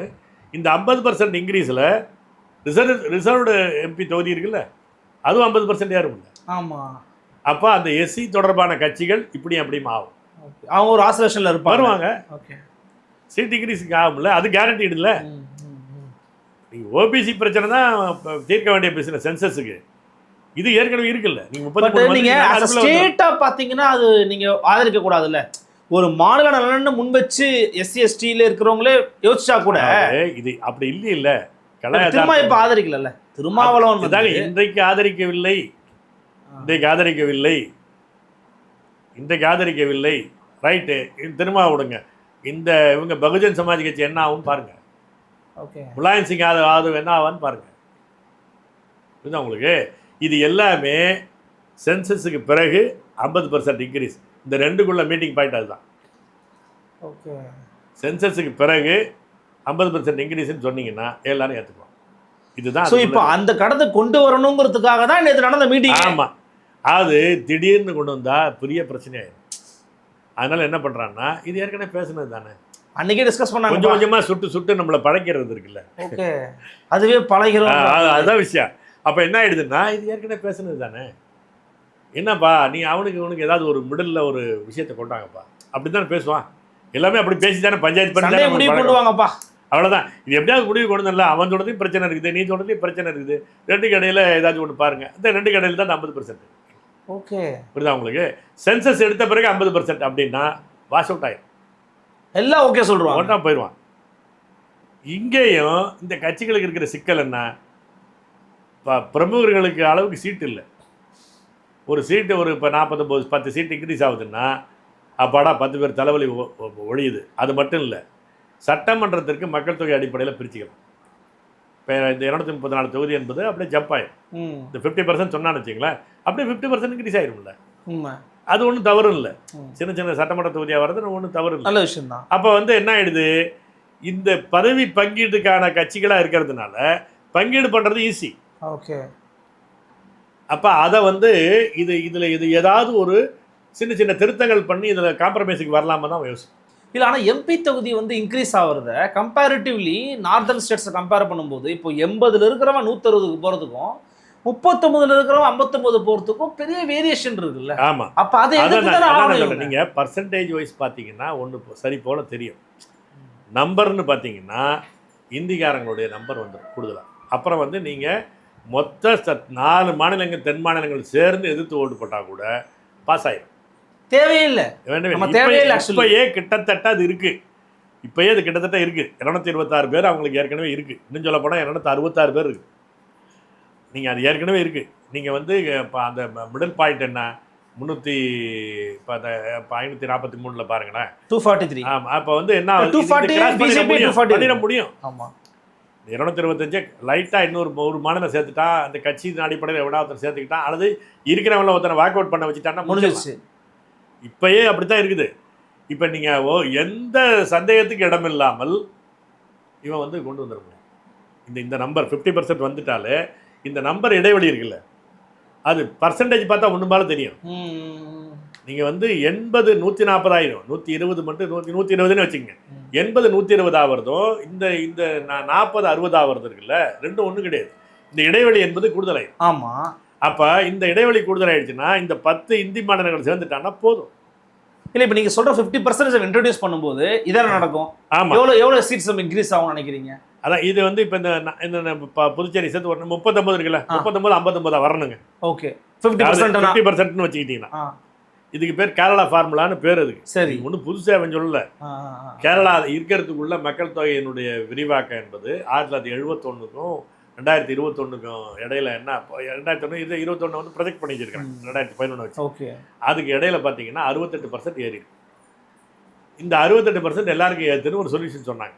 68%னா அன்வீல்டியாக இருக்கும், அவ்வளோ இடம்லாம் ஒன்றும் கிடையாது, அதனால் 50 ஆக்கிடுவோம், எல்லாருக்கும் ஈக்குவல். இதுதான் கேரளா ஃபார்முலா. இது ஒன்றும் புதுசு கிடையாது. கேரளா சொல்லலை, கேரளா ஃபார்முலா சொல்கிறாங்க வல்லுநர்கள் சில பேர் சொன்னாங்க. இப்போ அந்த அடிப்படையில் இந்த 50% வச்சுருக்கிறாங்க. இதில் வந்து இந்த பாயிண்டில் பல கட்சிகளை ஒன்றுபடுத்திட முடியும். சென்சஸ் எடுத்ததுக்கு பிறகு அல்லது சென்சஸுக்கு பதிலாக வேற ஒரு ப்ரொஜெக்ஷனை வச்சு கனெக்ட் பண்ணிட்டு பண்ணாங்கன்னா பண்ணிட முடியும். ஆனால் இன்னைக்கு திமுக நிலைப்பாடு அவங்க தெளிவாக சொல்கிறாங்களே, அவங்க மசோதாவை தீயிட்டு கொடுத்துறாரு முதலமைச்சர் மு.க. ஸ்டாலின். நாடாளுமன்றத்தில் வந்து யூ ஆர் ஸ்பீக்கிங் செப்பரேட்டிசம் அப்படின்னு தேஜஸ்வி சூர்யா பிஜேபிக்காரர் சொல்லும்போது, நாங்களாம் அப்படி கிடையாதுங்க, நாங்கள் கார்கில் வாருக்கு 100 கோடி கொடுத்தவங்க, எங்களே அப்படி பேசுறீங்கன்னு ஆராசா கேட்குறாருன்னா எதிர்க்கிறாங்க தானே அர்த்தம். எதிர்க்கிறாங்க. ஆனால் தேஜஸ்வி சூர்யா அவருடைய குற்றச்சாட்டுக்கு நாங்கள் ஆளாகக்கூடிய தகுதி அப்படியான குற்றவாளிகள் அல்ல. நாங்களும் தேசபக்தர்கள் தான், எங்களை சந்தேகப்படாதீங்கிற அந்த சண்டை தான் நடக்குது.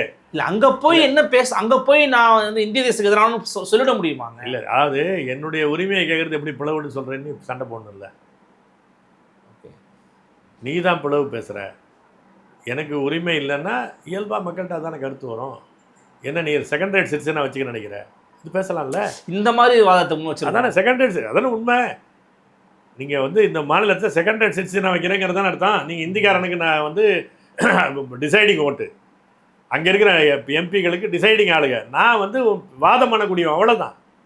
எனக்கு அதிகபட்சம் சத்தம் போடுறதுக்கான இடம் கொடுப்பீங்க, அவ்வளோதானே. இதுக்கு என்ன இந்த ஓட்டுக்கு என்ன மரியாதை?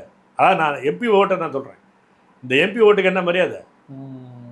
வாக்காளருக்கு சொல்கிறீங்க ஒரு ஓட்டு ஒரு மதிப்புன்னு, எம்பி ஓட்டுக்கு என்ன மரியாதை?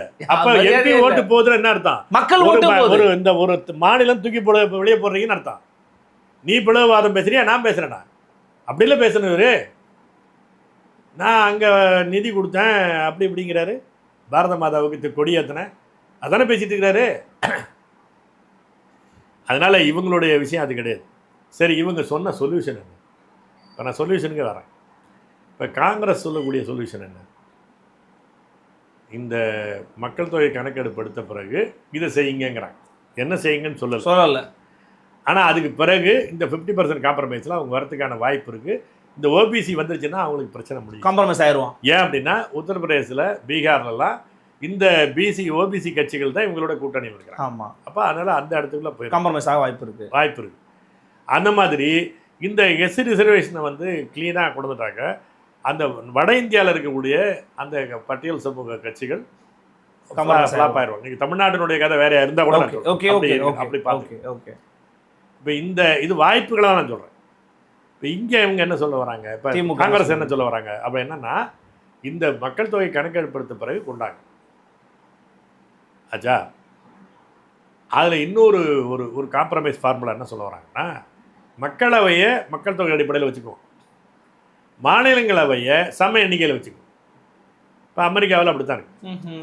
அமெரிக்காவில் என்னென்னா செனட் என்பது வந்து மாநிலத்துக்கு இவ்வளோ பேர் தான், 10 பேர்னா 10 பேர் தான் சமமாக. மாநிலத்துக்கும் அது மக்கள் தொகை பெருசாக சிறுசாக மாநிலம் பிரச்சனையே கிடையாது, எல்லாத்துக்கும் சம எண்ணிக்கை தான். இன்னும் சொல்ல போனால் செனட்டுக்கு தான் அதிகமான அதிகாரம். ஓகே, அப்போ மாநிலங்களை கொண்ட சபைக்கு தான் அதிக அதிகாரங்க. அதான் இவங்க வந்து அதிகாரங்களை கேட்கல, நீங்கள் வந்து சம எண்ணிக்கையில் மாநிலங்களவை வச்சுக்கோம் அப்படிங்கிற சொல்யூஷன் தான் காங்கிரஸ் தரப்பில் சொல்லிக்கிட்டே இருக்கிறாங்க. மக்கள் தொகை கணக்கெடுத்த பிறகு இந்த ரிசர்வேஷனோடு சேர்த்து நீங்கள் இந்த டீலிமிட்டேஷனை கொண்டாங்க. அப்போ வரும்போது மாநிலங்களவையை சம எண்ணிக்கையிலான தான் மாற்றிருங்க. இதுதான் இவங்களுடைய பேலன்ஸ் ஆச்சா. இதில் வந்து என்ன, மாநிலங்களவை வந்து சம எண்ணிக்கையில் ஆகுதுங்கிறது ஓரளவுக்கு ஒரு பெட்டர் சொல்யூஷன் வச்சுங்க. ஆனால் இது வந்து மக்களவைக்கு தான் பெரும்பான்மையான அதிகாரம் இருக்கிற போது இதனால பலன் அதில் வந்து பெரிய பலன் வந்துட போகிறது இல்லை. அது ஒரு இது அவங்க சொல்லக்கூடிய சொல்யூஷனுக்கு தான் சொல்லுவாங்க. திமுக அனைத்து கட்சி கூட்டத்தை கூட்டி சொல்ல சொல்யூஷன் என்ன? இன்றைக்கி வரல அவங்க பேசிட்டு இருக்கிறது என்ன? இருக்கிறத இன்னொரு 25 வருஷம் நீட்டிங்க, அவ்வளோதான். ஓகே, வேற ஒன்றும் கிடையாது. புரியுதா உங்களுக்கு? இது ஆகாதுன்னு அவங்களுக்கு தெரியும். ஏன்னா ஏற்கனவே 50 வருஷம் தள்ளிட்டான். இப்போ என்னதாங்க சொல்யூஷன்? எதை கொண்டு வந்தால் அது தீர்வு சரியா? என்ன விஷயம்? நான் என்ன இதுதான் நான் சொல்ல வரேன். நீங்கள் வந்து India, what is India? India is union of states. Yes. இப்போ யூனியன் ஆஃப் ஸ்டேட்ஸ் அப்படின்னா எல்லா தேசிய இன தாயகங்களுக்கும் சம எண்ணிக்கையில் கொண்டு போ. நாடாளுமன்ற உறுப்பினர்களை எண்ணிக்கை என்னன்னு முடிவு பண்ணிக்க.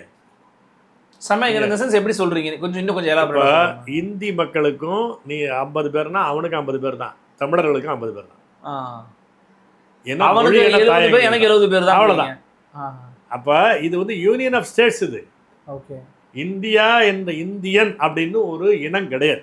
அப்படி ஒன்று சொல்லலை. சிட்டிசன்ஷிப் தான் இருக்கு. தேசிய இனங்களுடைய ஒன்றியமாக இருப்பது உண்மையானால் தேசிய இனங்கள் எல்லாருக்கும் சமமான எண்ணிக்கையில் மக்களவை வை. அப்படி வந்துருச்சுன்னா மாநிலங்களவையே தேவையில்லை. தனியாக ஒரு மாநிலங்களவை தேவையே கிடையாது.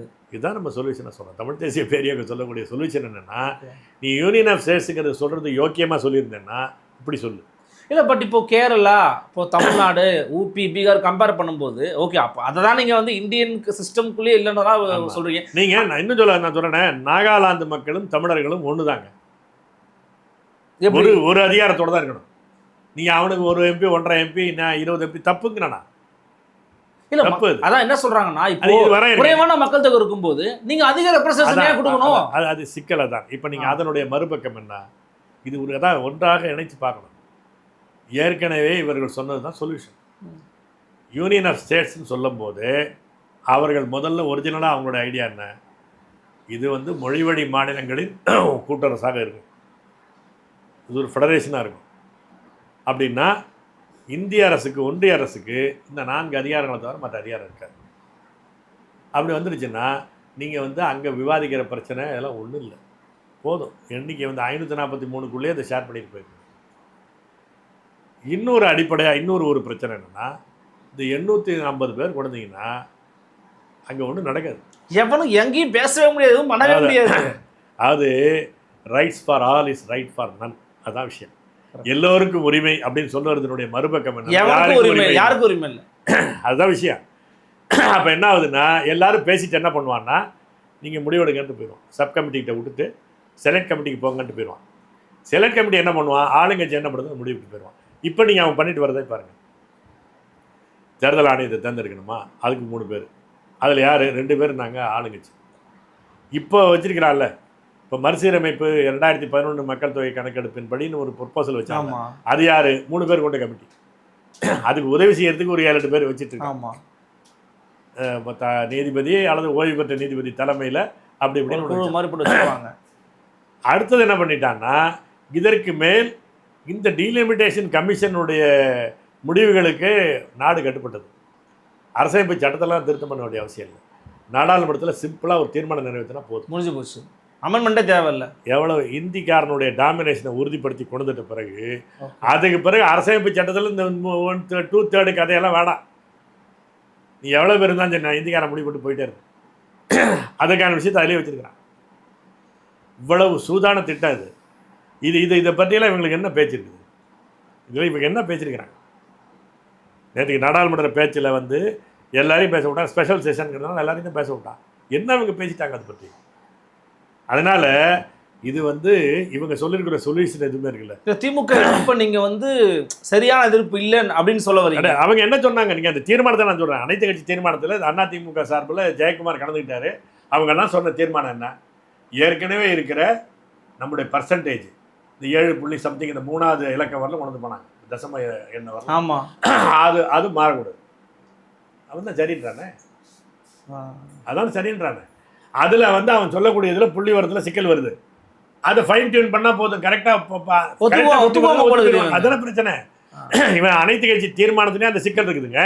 ஓகே, இப்போ திமுக பெரிய அப்படியே பட்டாசு வச்சு கொண்டாடிட்டு இருக்கிறார் இவர் சொல்யூஷன் இல்லைங்கிறனா. ஏன்னா இது இந்த விவாதம் எங்கே கொண்டு போய் நிற்கணும் தெரியுமாங்க? இந்தியாவை கூட்டரசாக மாற்றுக, அங்க போய் நிக்கணும். இந்திய நாடாளுமன்றத்தை தேசிய இனங்களுடைய கூட்டவையாக மாற்றுக என்பதை நோக்கி இது போகணும். அதுக்கான வாய்ப்பு ஆக்சுவலி இது ஒரு வாய்ப்பு. நீ இது ஒரு ஓப்பன் பண்ணிட்டான். ஓப்பன் பண்ண பிறகு ஒழுங்கான சொல்யூஷன் சொல்லி பேசு. ஏன் திராவிடமே அப்படித்தான். அதான் அவர் நான் கொடியேற்றுறதுக்கு உரிமை வாங்குவேன்னு சொல்லிட்டு இந்திய கொடி தான் ஏற்றிக்கிட்டு இருந்தார் கருணாநிதி. இப்போ இவர் ராசா பேசுகிறாரு, எங்களுக்கு தேசபக்தியை பாடம் நடத்தாதீர்கள் அப்படின்னு. இப்போ இவர் வெங்கடேசன் அப்படி தான் பேசுவார்னு வச்சுங்க. இல்லை பாரத மாதா பக்தர்கள் தான். என்ன பண்ணிட்டாங்கங்கிறண்ணா. அதனால் இவங்களுக்கு என்னென்னா இப்போ இவங்க எல்லாருக்குமே ஒரே கருத்து என்னங்க, அரசமைப்பு சட்டத்தை பாதுகாப்போம். அங்கே தான் வந்து நிற்கிறாங்க. அரசமைப்பு சட்டத்தை பாதுகாப்போம்னாலே நீங்கள் இந்திய ஆதிக்கத்தை ஏற்றுக்கிறீங்க, ஒன்றும் கிடையாது. அதை வலுப்படுத்துகிற அவ்வளோதான். இந்த இருக்கிற நிலையை பாதுகாப்புன்னு சொல்லிட்டீங்கன்னா இருக்கிற நிலையும் பாதுகாக்க முடியாது. நீங்கள் ஏற்கனவே இருக்கிற தப்பை சரி பண்ணுறதுக்கான முயற்சி பண்ணிங்கன்னா தான் ஓரளவுக்காவது வெற்றி அடைய முடியும். ஒரு ஸ்டெப்பாவது நினைத்து போக முடியும். நீங்கள் வந்து தேசிய இனங்களுடைய மாநிலங்கள்ங்கிற அளவுக்காவது நீங்கள் பேசணும், மாநில சுயாட்சிகளுக்காவது பேசணும். இல்லை அப்படி கிடையாது. இப்போ இவங்க வச்சுருக்கிறாங்களே ஒரு குழு, அந்த குழு இதை பற்றி ஏதாவது பேசியிருக்குதா? உண்மை கிடையாது. இந்த ஜோசப் குரியன் குழு இருக்குல்ல, அவங்க ரெக்கமெண்டேஷன் ஒரு பகுதி கொடுத்துருக்காங்க. ஒரு சினாப்சிஸ் மாதிரி கொடுத்துட்டாங்க. இதுக்கு பிறகு ஒன்று விளக்கி தான் சொல்ல போகிறாங்க. ஆளுநரை கூட என்ன சொல்லியிருக்காங்கன்னா, நம்மளாம் சேர்ந்து தேர்வு பண்ணணும் ஆளுநர் அப்படின்னு தான் சொல்கிறாங்க. அதாவது சட்டமன்றம் சொல்லக்கூடிய 3 பேரில் ஒத்தனை நீ எடுத்துக்க. ஆளுநர் வேண்டான்னு சொல்லலை. இல்லை அவ்வளோதான். ஆளுநர் வேண்டாங்கிறது கிடையாது, ஜிஎஸ்டி வேண்டான்னு கிடையாது, ஜிஎஸ்டி கவுன்சில் ஜனநாயகப்படுத்துங்கிறாங்க. இது திராவிடம் அப்படிதாங்க. திராவிடம் வந்து அறகுறை, அதாவது ஆரியத்தினுடைய துணைப்படை. அந்த இதில் வந்து சரியாக நீ பேசலைங்கிறதுக்கு தான் தேஜஸ் சூர்யா ஆய்வுங்கிறார். அவர் சர்டிஃபிகேட் வாங்குறது தான் இவன் நிற்கிறான். திராவிடம் என்பது என்ன, இந்தியத்தின் சர்டிஃபிகேட் வாங்குறது தான் நிற்கிது. அதுக்கு சில சண்டைகள் இங்கேயும் காலை வச்சுக்கணும் அங்கேயும் வச்சுக்கணும் போடுறாங்க, அவ்வளோதான். அதனால் இதனுடைய தீர்வு என்பது இந்தியாவை உண்மையான கூட்டரசாக மாற்றுவதும் இந்திய நாடாளுமன்றத்தை தேசிய இனங்களுடைய சம அவையாக மாற்றுவது என்பது தான் ஒரே தீர்வு. இந்த டீலிமிட்டேஷன்கிறத இந்த பிரச்சனை வந்திருப்பதை வாய்ப்பாக பயன்படுத்தி இதை நோக்கி இந்த மக்கள் உரிமையின் மீது உண்மையாக அக்கறை உள்ளவர்கள் பேசணும். குறிப்பாக ஊடகங்கள் இந்த பிரச்சனையை பேசணும். இது ஒரு பேசுகிறதும் புரிந்து கொள்றதும் சிரமமாக இருக்கிறதுனால விஜயை பற்றி பேசினா விசில் அடித்த எவ்வளோ பேர்னு பேசினா சந்தோஷமாக இருக்குது, ரேட்டிங் வருதுன்னு போயிட்டீங்கன்னா நான் சேர்ந்து நாட்டை கெடுக்கிறீங்கன்னு அர்த்தம். நாட்டை நாசமாக கட்சிக்காரனும் கெடுக்கிறான், ஊடகத்துக்காரனும் கெடுக்கிறான். நான் இதில் போய் பார்லிமெண்ட் இதில் நீங்கள் இப்போ யூனிவர்சிட்டியில் போய் பேச போனீங்கன்னா அங்கே அரசியல் பேசாதீங்க சார்னுவா. எங்கே தான் பேசுவீங்க? எப்படி புரிய வைக்கிறது இதை? நீங்கள் இதுக்கு பிறகு நீங்கள் ரோட்டில் நின்று அரசியல் பேசிங்கன்னா இவன் அரசியல் பேசுறது அவர் அரசியல் பண்ணுறான் சார் அப்படின்னா நான் ஃப்ராட் பண்ணுறான்னு அர்த்தம். இந்த அரசியலுங்கிறது ஃப்ராட் ஆகிடுச்சு. நீ எங்கே தான் போய் பேசுவீங்க? திருவள்ளுவர் நான் டீல் பேசிட்டு இருக்கலாம், அவ்வளோதான். ஏன்னா சில தமிழ் தேசிய தலைவர்கள் பேசுகிற போது கூட சட்டமன்ற தொகுதியை பேஸ் பண்ணி வேணால் அதை மாற்றலாம். இப்போது 3 சட்டமன்ற தொகுதிக்கு ஒரு எம்பி கொடுங்க, அதே மாதிரி எல்லாருக்கும் பரவலாக கொடுங்க. ஸோ பேஸ்மெண்ட்டை வந்து அசம்பிளியை பேஸ் பண்ணி கொடுங்கன்றாங்களா, அது சொல்யூஷன் சரியாக வர வாய்ப்பு இருக்கா? அசம்பிளிக்கு யார் பேஸு? மக்கள் தொகை தானே. தேதானுங்க கதை. திரும்ப திரும்ப மக்கள் தொகையில் போய் தான் நிற்பீங்க. ஓகே. அசம்பிளிக்கு எம்எல்ஏ எவ்வளோ பேர்? இப்போ 234 பேர் 500 பேராக மாற்றுறீங்கன்னு வச்சுங்க. அது என்ன மக்கள் தொகை அடிப்படையில் தானே மாற்ற போகிறீங்க. இதுதான் மானாகானியாக மாற்றிடுவீங்களா? இப்போ நீங்கள் வந்து 2 லட்சம் பேருக்கு 2 லட்சம் வாக்காளர்களுக்கு ஒரு எம்எல்ஏ கணக்கு வச்சிங்கன்னா அதனுடைய பேர் என்ன? மக்கள் தொகை தானே. வாக்காளர் தொகைன்னா மக்கள் தொகை தானே. கரெக்ட். அது உத்தரப்பிரதேசக்காரன் மேலே வருவான திரும்புவான், உங்களை தாண்டி டபுளாக வந்துடுவான்ல அவன். அது சொல்யூஷனே கிடையாது. ஓகே. ஸோ மக்கள் தொகைன்றதே சொல்யூஷன் கிடையாது. மக்கள் என்பது என்ன? What is people? Yeah people, capital P. அது என்ன? தேசிய இனத்தை குறிக்குது. மக்கள் என்பது தேசிய இனத்தை தான் குறிக்குது. நீங்கள் போய் டிக்ஷனரி எடுத்து பாருங்கள், யா பீப்புள் அப்படின்னு போய் டிக்ஷனரி எடுத்து பாருங்கள். ஒரு தொடர்ச்சியான வரலாற்றோடு, ஒரு மொழியோடு, ஒரு வரலாற்று தாயகத்தில் நீண்ட காலமாக வாழக்கூடிய மக்களுக்கு பேர் யா பீப்புள். அதுக்கு பேர் என்ன? தேசிய இனம். இவ்வளோதான். கான்ஸ்டியூஷன் சொல்கிறது தான் நான் சொல்கிறேன், டிக்ஷனரி சொல்கிறது தான் நான் சொல்கிறேன். ஆனால் ஃப்ராடாக பேசிட்டு இருக்கானுங்க, வேறு தான். அதுதான் சொல்யூஷன், வேறு ஒன்றும் கிடையாது. ரொம்ப ஆழமான ஒரு அதே சமயம் தீர்க்கமான மக்களுக்கு புரிய வேண்டிய ஒரு விஷயத்தை வந்து ரொம்ப எளிமையான ஒரு 1 ஹவருக்குள்ளே சொல்லி முடிச்சிட்டீங்க. ஆனால் ஒரு பெரிய ஒரு லெசன், அது ஒரு பெரிய பாடம். இது இதை மக்கள் மத்தியில் கொண்டு போய் சேர்க்க வேண்டிய கடமை எங்களுக்குமே இருக்குது. ரொம்ப ஆழமாக தெளிவாக இதை வந்து விளக்கி எங்களுக்காக சொன்னீங்க. இந்தியாவை கூட்டரசை நோக்கி நகர்த்தணும்னா அதுக்கான ஒரு முதல் படிக்கட்டாக கூட இதை பயன்படுத்தணும் அப்படிங்கிற ஒரு கோரிக்கையை வச்சிருக்கிறீங்க. பார்ப்போம், திராவிட கட்சிகளுக்கு எல்லாம் இன்றைக்கி ஆட்சி அதிகாரமும் இருக்குது அப்படிங்கிறதுனால அவங்க அதை கொண்டு போய் சேர்க்கிறாங்களா, அவங்களுக்கு அது எண்ணம் இருக்கா, அதை புரிதல் இருக்கா அப்படிங்கிறத பார்ப்போம். ஆனால் இங்கே இருக்கிறவங்க அந்த எடப்பாடி ரேஞ்சுக்கு எதிர்கட்சி இருந்துச்சுன்னா அந்த புரிதல் வராதுங்க. கஷ்டம் அது. எடப்பாடியா விஜயான்னு போட்டியில ஒரு எதிர்கட்சி இருந்துச்சு, அது சமூகம் சீர்கெட்டு போயிடும். ஆனா இவர் தீ வச்சு கொளுத்துறது இந்த மாதிரியான சில ஆக்டிவிட்டிஸால மக்கள் மன்றத்துல வேற வழி இல்ல, நம்ம ஹோல்டு பண்ணுவோம், டிஎம்கே ஹோல்டு பண்ணுவோம் இடத்துக்கு நகர்றாங்கல்ல. இல்ல, அதாவது இது ஒரு கவனத்தை ஈர்த்திருக்கு என்பது ஒரு உண்மை. அது தேர்தல் நேரமா என்பது இருக்கிறதுனால அவர் வந்து தமிழ்நாட்டுக்கும் வடநாட்டுக்குமான போட்டி, டெல்லிக்குமான பிஜேபிக்கு திமுகவுக்கான போட்டியை அப்படி அவர் மாற்றி சொன்னும் போது அதுக்கான ஃபிட்டிங்காக அவர் சொல்லிக்கிறாரு. அது ஒரு வகையில் பயன்பட்டுருக்கு, அந்த விவாதத்தை வந்து தீவிரமாக்குறதுக்கு பயன்பட்டுருக்கு, அவ்வளோதானே தவிர அதுக்கு மேலே அதில் ஒன்றும் தீர்வு நோக்கி நகரல. தீர்வு அவங்க சொல்லக்கூடிய தீர்வே இல்லைங்கிற நான் சொல்கிறேன். தள்ளி போடுங்கிறது ஒரு தீர்வாங்க. இவங்க தள்ளி போடுங்கன்னு மக்கள் தொகை கணக்கெடுப்புன்னு சொல்றாங்க, இவர் 25 வருஷம் தள்ளி போடுங்கிறார். விஜயா சொல்லுவாரு அதுக்கு பிறகு நான் இருக்க மாட்டேன்ல. ஓகே, அந்த மாதிரியான கணக்கில் பேசிக்கிட்டு இருக்காங்க. ரொம்ப தெளிவான ஒரு விஷயத்தை பகிர்ந்து இருக்கிறீங்க. பொறுத்திருந்து பார்க்கலாம் இந்த மக்கள் மன்றம் எப்படி எடுத்துக்கிறாங்க, இது எப்படி நம்ம பரப்புரை செய்யணும் அப்படிங்கிற ஒரு கடமையும் இருக்குது அப்படிங்கிறத சொல்லியிருக்கிறீங்க. குறிப்பாக ஊடகங்களுக்கு அது கடமை இருக்குது. எங்களுக்காக உடைய கருத்து பகிர்வுக்கும் நேரத்துக்கும் மிக்க நன்றி. நன்றி, மகிழ்ச்சி. நன்றி. சந்திக்கலாம். வணக்கம்.